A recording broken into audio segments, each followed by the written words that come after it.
Hello everybody, I am Shoptarshi. Welcome to my channel. We are going to take a look at the blend file for this particular animation that you're seeing. This is something that I made for my gaming channel. I ultimately ended up not using this, but I replaced it with something else. We'll take a look at that in the next video in a couple of weeks time.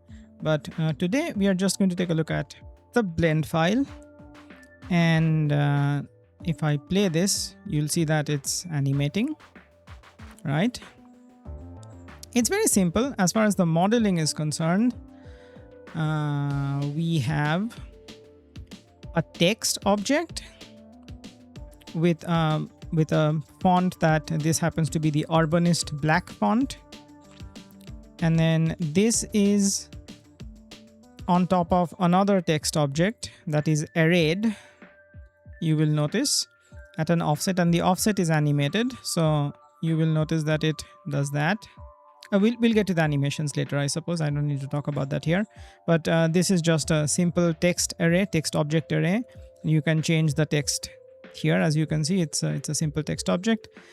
The text object itself is it has a little bit of extrusion to it, a little bit of bevel to it to catch the light, and standard resolution. I don't think I changed anything else other than the alignment, which is at the center and the middle instead of whatever the default is. And other than that, there's this giant background plane which acts as the surface for the graph paper pattern. For the materials, let's take a look at this first. This, if you will notice, there's this this is, I don't think this has subsurface to it. No, it does not. Okay, this is just a simple standard principled BSDF material that has a blue color to it. This is the same blue color of my other gaming channel's logo that I made for myself. Actually, I don't think it's exactly the same. I think this is similar because I think because of the way the lighting works in 3D, it changes things. It changes the color a little bit, so you can't get the exact color unless you color correct it later. So I went with something that was roughly in the same region. See this edge right here? These inside edges? This is being driven by an emission shader, and the emission shader is animated. The strength is animated. We'll get to the animations later. This is being driven by a Fresnel effect, a Fresnel node. And the reason I use the Fresnel node instead of layer weight is because I found this provided, for some reason, slightly better, smoother gradients. And that is being controlled by the gradient itself, is being controlled by the color ramp. If I mute this, it's all over the place. So this is being controlled by the color ramp. For the other text array, this is just a simple principled BSDF that is metallic. That is on the bright side. I wanted it to look kind of like silver or something. Low-ish roughness, but not completely shiny. And it is anisotropic, and I adjusted these settings to my taste to give it that an anisotropic brushed metal look to it. The graph paper pattern is the most complicated of the lot. These two things, these two brick textures, these two are the major lines and the minor lines. This one and this one and the color ramp, these are driving the plus symbols, right? This Voronoi texture is acting as the circle. So if I put this here, this is the circle. These are on the major grid patterns, and then when we combine them together, we get the plus patterns. Other than that, the plus patterns are animated, so it is breathing, right? And that is it is just being manipulated here. It is being inverted, desaturated. Then we are getting that and this combined to get this, and then this is driving the emission strength, the emission color, and the strength is animated. That is basically it. It's probably more, it probably sounded more complicated than it actually is. It just takes a little bit of experimentation to get right. For the lighting, we have 3 lights. This one is just all 3 of these are area lights. These 2 area lights are opposite each other, pointing at roughly the same angle at the text. They are parented to this thing, and this is being animated round and round 360 degrees. This light just provides a little bit of illumination from the top. So if I look through the camera, you won't be able to notice because the edges are outside the camera view, but it just provides a little bit of illumination. I'll put up an image of the entire thing zoomed out, and you'll see the center being illuminated while the rest of it is not illuminated. For the world, I did use an HDRI. This is I believe this is also from Polyhaven. This is Monochrome Studio 2. It looks like this one, and if I had to do this again, I would probably not use it. I'd just use something that is the reason I would not use it is because there's a little bit of a shadow here. You'll notice that this casts a little bit of a shadow. I want the lighting to be a little bit more uniform, so I would probably not use it. But in the final render, you can't really see too much of it. The main shadows are being cast by these 2 lights on the side. Also, while we're on the subject of lighting, let's take a look at the lights themselves. I think all of these are roughly the same. No, these are a little different. Okay. So these are all large size. These are discs, area light discs. These are large size. And low spread, I think the default spread is 180. Let's see what it looks like at 180. Okay, this doesn't really change much, does it? I guess because of the size. Oh, right, because the other 2 things are also illuminating the center. Right. Wanted it to have that kind of a fall off to it, so I guess it doesn't. I guess that central light doesn't really matter that much, does it? So this is just a matter of me experimenting with the file and then seeing what looks good and what doesn't, and then I guess I didn't really check what this thing was doing at the end of it. So I guess you don't really need this light. Same thing with the environment texture. You don't really need the environment texture, the HDRI, unless you're going to use it to drive the lighting directly.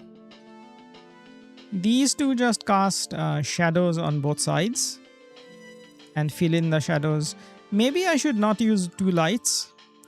Okay, so I did end up not using this particular animation, but I still wanted to break it down because I don't think it looks bad by any stretch of the imagination.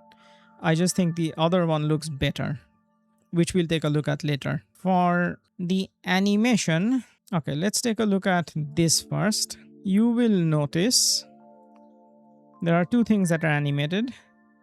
The randomized rotation, and this is the randomized rotation. This is the Z offset. This is basically the thing going up and down, up and down, up and down. And in order to match it going up and down, this also has a Z location offset applied to it on the same keyframes.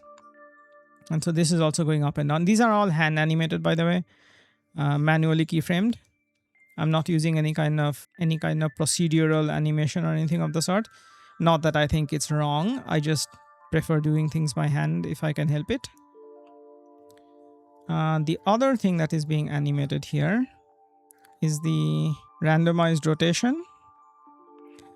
These took a little bit of... These 2 handles you will see are rotated. I had to rotate this manually and then copy the angle, this angle to this thing, right? In order to make sure that the ends are seamless. Other than that, I don't think this is scaled up, but the other one is probably scaled up. Yeah, these handles are scaled up a little bit. I think 1.5 times to give it that little bit of a momentum to it. like in the previous animation that I took a look at. Same thing with this. This is also scaled up to match the movement of the array. Okay, I think there's a little bit of procedural animation here. If I take a look at this and I go here and then I go here, you will notice that the emission, this is the emission strength has a noise modifier applied to it, and this is seamlessly looping because I've set the ends to be blended by 10 frames, so it ends up looking like it's seamlessly looping. Also, this is just a random noise to make it flicker a little bit. It is very slightly noticeable, not very much also. So let's just talk about this for a little bit.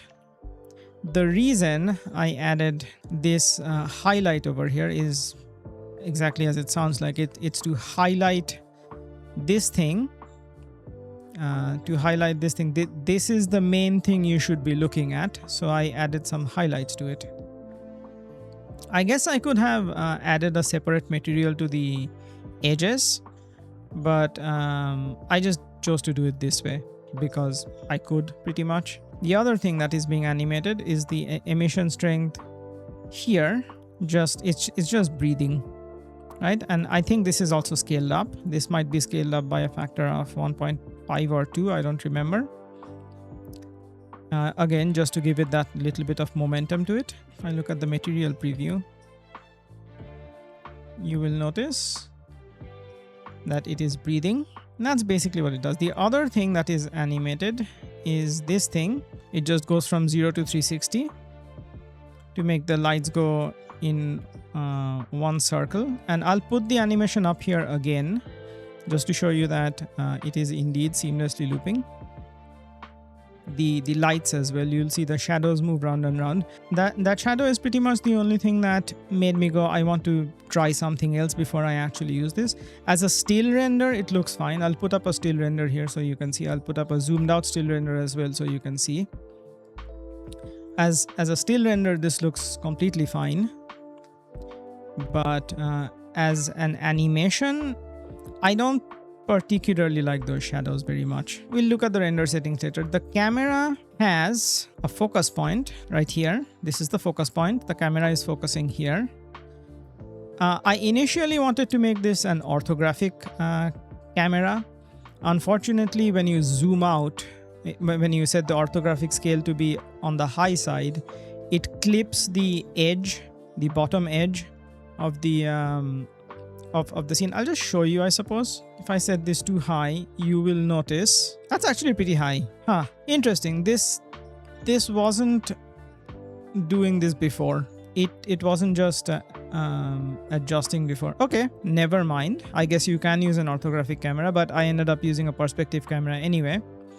The reason is if you go too far, you will notice that this zooms out too much and this clips into the ground. I think that is what's going on here.